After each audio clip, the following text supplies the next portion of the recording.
The biggest struggles are looking at the social factors and the resources that people have access to and being able to address their healthcare needs. Because just because somebody knows, because again, think about me, most people want to be healthy for the most part in some way, shape, or form.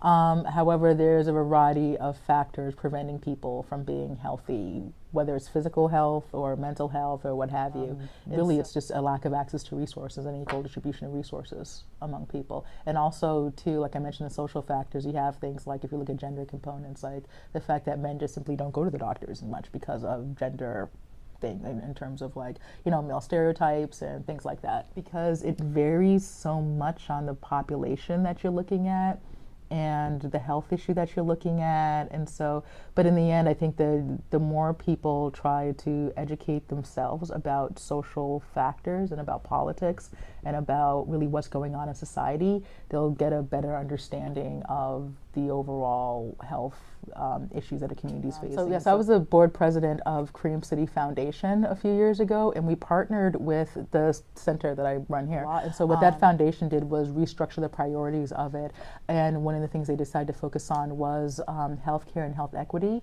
and focus on ways in which to bring more equal health distribution to different populations, but primarily more marginalized populations of the queer community. Because when we talk about LGBTQ people, that's like saying heterosexuals. Like, we're just as diverse as heterosexuals. And so I think the most important thing is to think about the societal advantages and disadvantages that people have. For example, what neighborhood do people live in? And so, like, you know, I worked on a project here where I looked at obesity among Black women in the Lindsay Heights neighborhood, which is literally like a couple of blocks up the street.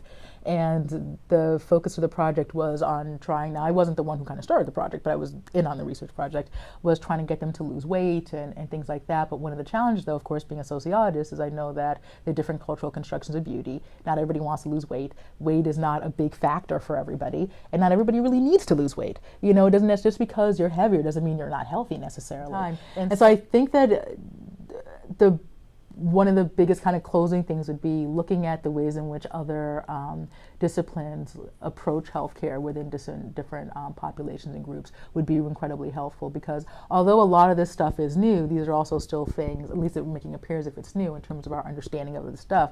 There are things that a lot of people have been talking about and arguing about now for decades and have been saying, but just hasn't necessarily gotten, you know, people to necessarily buy it or buy into that. And so I think really that as society, though, also just changes and becomes a lot more diverse, our understanding of healthcare is going to also expand drastically, particularly as we have a better understanding that only certain people are going to be able to access it financially as opposed to others.